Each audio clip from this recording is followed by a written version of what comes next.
AKBP Didi Putra Kuncoro resmi dipecat dari Polri. Keterangan Karopenmas Divisi Humas Polri Brigjen Truno Yudo Wisnu Andiko terkait hasil sidang etik ex-Kapolres Bima Kota AKBP Didi Putra Kuncoro di Gedung TNCC Mabes Polri Jakarta Kamis 19 Februari 2026. Berikut pernyataan Brigjen Truno Yudo. Masih persiapan dulu, silakan. Sabar ya, menjelang berbuka puasa teman-teman. Baik, kita bisa mulai. Bismillahirrahmanirrahim. Assalamualaikum warahmatullahi wabarakatuh.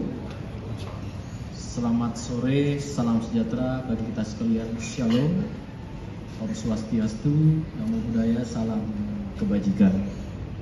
Salam presisi. Rekan-rekan media yang saya hormati, terima kasih. Selama ini sejak pagi hari tadi, sekira dimulainya kurang lebih pukul 9 pagi, teman-teman sudah memberikan kabar kepada seluruh masyarakat terkait apa yang menjadi perhatian publik. Yang saya hormati teman-teman media di sini hadir bersama-sama kami dari Komisioner Kompolnas. Yang pertama yang kami hormati Bapak Khairul Anam, yang kedua juga Bapak Gufron. Selama berlangsungnya dalam proses pelanjutan dari Propam yang saat ini adalah sidang kode etik, terus teman-teman memonitor dan juga dipantau, dan kemudian bersama-sama dengan Kompolnas melihat bagaimana proses ini berjalan. Saya juga didampingi oleh Karwat Prof, Brigadir Jenderal Polisi Agus Wijayanto, dan saat ini teman-teman media, kami akan menyampaikan terkait dengan kegiatan pelaksanaan sidang KKIP atas nama terduga pelanggar AKBP DPK NRP 79031391, jabatan di sini ex Kapolres Bima Kota Polda NTB. Sidang telah dilaksanakan tepatnya pada pukul 9.00 waktu Indonesia bagian Barat sampai dengan pukul 17.00 waktu Indonesia bagian Barat pada hari Kamis tanggal 19 Februari 2026. Tempatnya adalah di ruang sidang Divpropam Polri, Gedung TNCC lantai 1 Mabes Polri.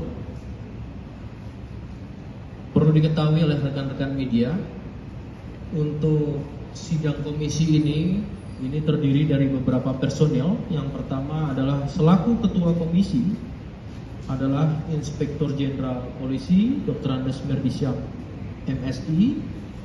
Jabatan beliau adalah Wairwasum Polri.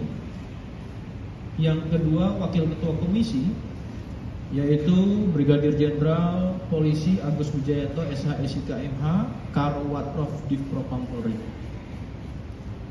Kemudian untuk susunan keanggotaan komisi yang terdiri dari Komisaris Besar Polisi Heri Setiawan SIK MH, Kabag Binetika Rawat Prof Divpropam Polri.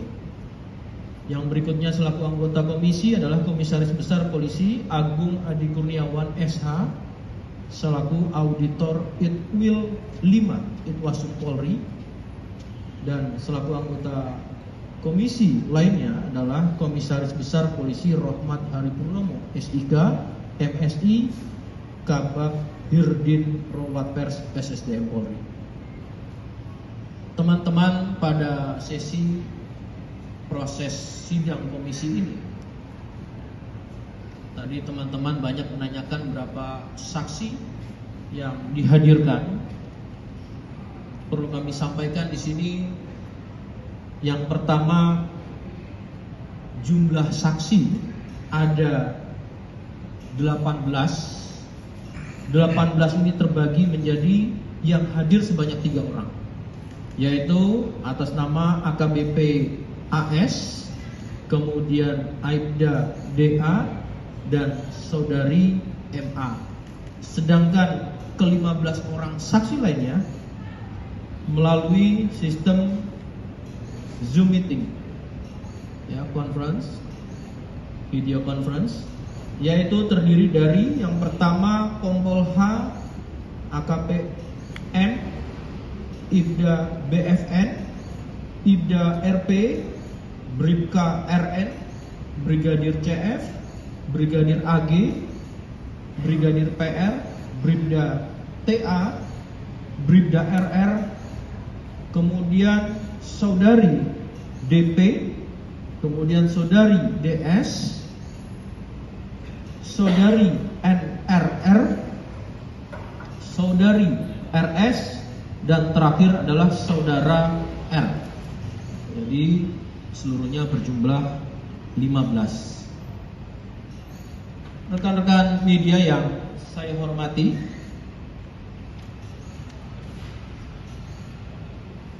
perlu kami sampaikan pada proses hasil pemeriksaan sidang komisi telah didapat suatu wujud perbuatan di mana terduga pelanggar telah meminta dan menerima uang melalui Kasat Res Narkoba Polres Bima Kota atas nama AKP M, atau yang kemarin disebutkan adalah inisial AKP ML, ya, yang bersumber dari pelaku bandar narkotika di wilayah Bima Kota.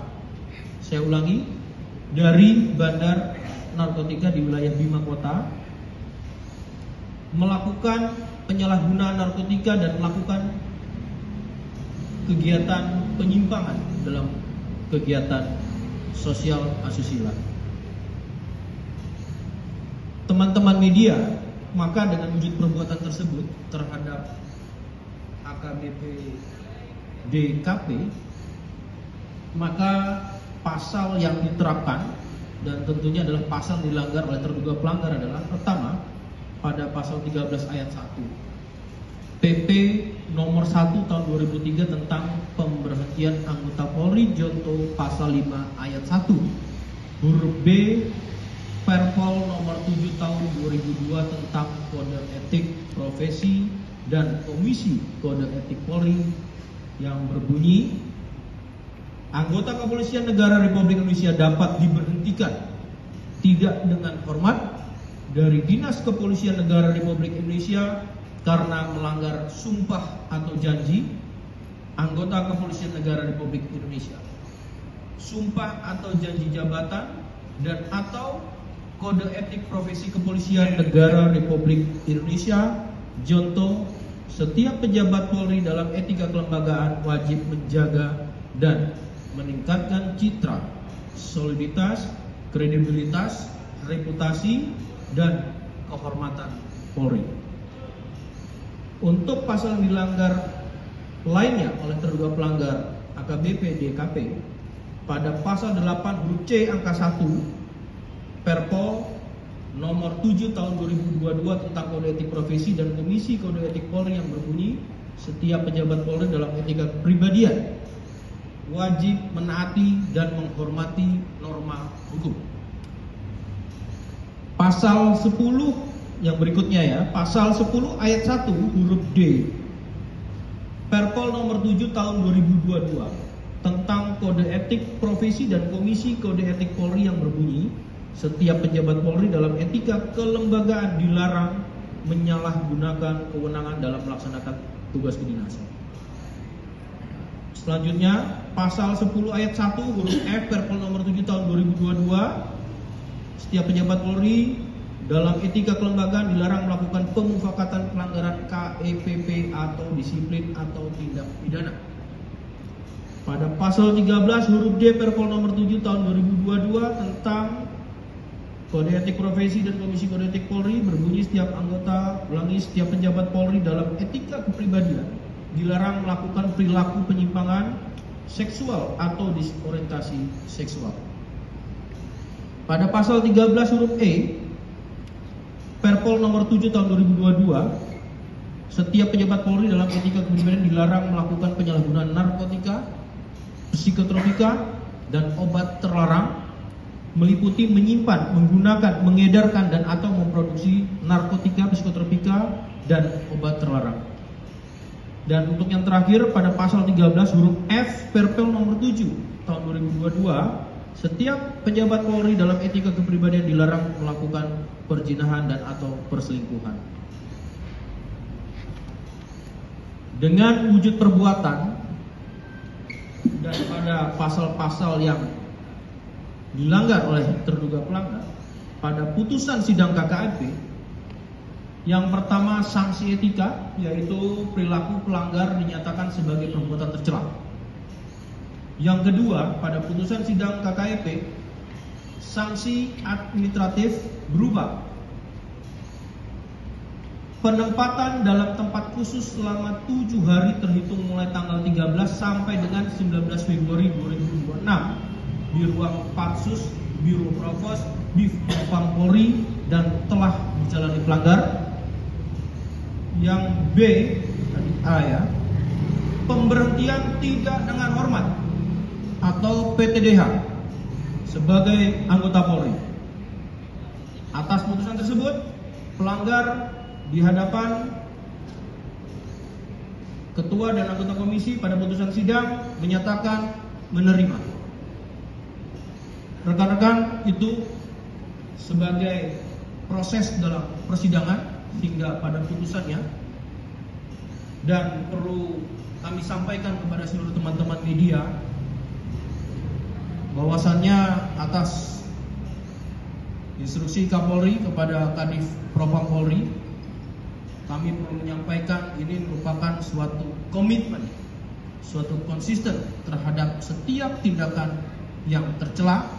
Dan tentu dalam hal ini kami juga menyampaikan dengan masih maraknya kasus narkoba yang dilakukan oleh beberapa oknum anggota yang berdampak pada tidak optimalnya penanganan dan pemberantasan narkoba sebagai program Asta Cita Presiden Republik Indonesia. Maka berdasarkan perintah Kapolri, di Propam Polri dan jajaran akan melaksanakan kegiatan pemeriksaan urin. Sekali lagi, melaksanakan kegiatan pemeriksaan urin yang akan kita laksanakan di seluruh wilayah atau jajaran Kepolisian Negara Republik Indonesia secara serentak, dan akan melibatkan fungsi pengawas baik itu internal maupun eksternal, baik di tingkat Mabes maupun sampai dengan tingkat kewilayahan. Itu rekan-rekan yang bisa kami sampaikan. Lupa subscribe ya.